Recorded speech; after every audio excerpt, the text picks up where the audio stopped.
अस्सलाम वालेकुम friends, welcome back to Top Smarties drama serial Shikanja. Fiza जो कि हॉस्पिटल में ज़ख्मी हालत में है, मगर फिज़ा के पास इस वक्त हॉस्पिटल में कोई नहीं। जब सुबह ज़ारून आता है तो देखता है कि फ़िज़ा के पास तो साकिब भी नहीं, जबकि साकिब रात को फ़िज़ा के पास ही रुका होता है। मगर साकिब सुबह रानी को कहकर कि तुम हॉस्पिटल आ जाना, मैं ऑफिस जा रहा हूँ, मेरी मीटिंग है, वो चला जाता है। और रानी वो तो हॉस्पिटल आती ही नहीं, वो तो अभी तक सोई हुई है। और ज़ारून जिसको भी ऑफिस जाना है, इसीलिए तो अपनी माँ से कहता है कि रानी से कहें कि वो जल्दी से जल्दी हॉस्पिटल पहुँचे। मगर माँ जैसे ही रानी को फ़ोन करती है तो रानी तो आगे से माँ को ही पड़ जाती है कि ज़ारून ये खेल कब तक चलाएगा। आप ज़ारून से बात करिए, नहीं तो मैं खुद ज़ारून से बात करती हूँ कि आप जान छोड़ दे फ़िज़ा की। वो फ़िज़ा से शादी कभी भी नहीं कर सकता और ना ही साकिब ऐसा होने देगा। तो आप ज़ारून से कहें कि वो खुद ही इस मामले से दूर हो जाए। खैर माँ ने कहा कि अभी ऐसी कोई बात करने की ज़रूरत नहीं, अभी तुम सिर्फ हॉस्पिटल पहुँचो। यहाँ पर जैसे ही रानी हॉस्पिटल पहुँचती है तो ज़ारून कह देता है कि फ़िज़ा सुबह अकेली थी और तुम में से कोई भी फ़िज़ा के पास मौजूद नहीं था। जिस पर रानी का कहना था कि क्यों ज़ारून, तुम तो थे फ़िज़ा के पास, फिर फ़िज़ा अकेली कैसे हो सकती है? तुम लोगों की इश्क माशूकियों के लिए ही तो हम हॉस्पिटल के इतना बिल दे रहे हैं, हम इतना पैसा क्यों लगा रहे हैं ताकि तुम और फ़िज़ा मिल सको।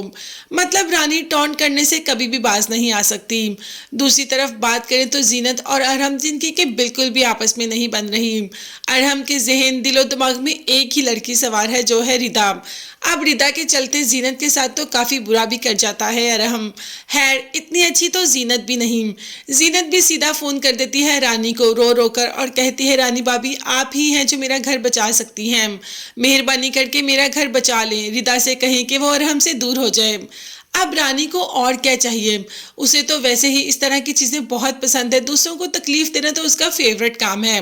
तो उसने जीनत से कह दिया कि जीनत तुम परेशान बिल्कुल भी मत हो, अब रिदा कभी भी अरहम की ज़िंदगी में नहीं आएगी।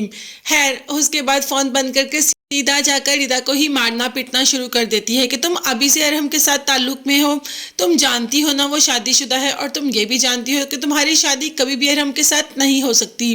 अरहम के साथ क्या भला, तुम जैसी पागल लड़की की शादी तो मैं किसी से होने भी नहीं दूंगी। तुम सारी ज़िंदगी ऐसे ही यहीं पर रहोगे और अपने जहन से ये सारी बातें निकाल दो।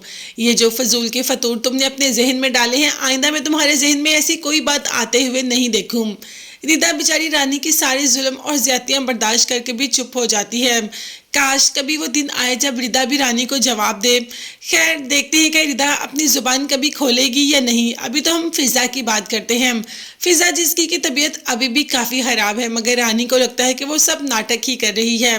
देखते हैं कि साकिब की आंखों से ये पर्दा रानी का उतरेगा और वो अपनी बहनों को भी अहमियत देगा या नहीं। ये देखने और जानने के लिए चैनल को लाजमी सब्सक्राइब कीजिएगा, बेल आइकन भी प्रेस करें ताकि हर वीडियो आप तक बआसानी पहुँच सके। अपना बहुत ज़्यादा ख्याल रखिएगा। नेक्स्ट वीडियोस तक के लिए अल्लाह हाफिज़, bye bye and take care.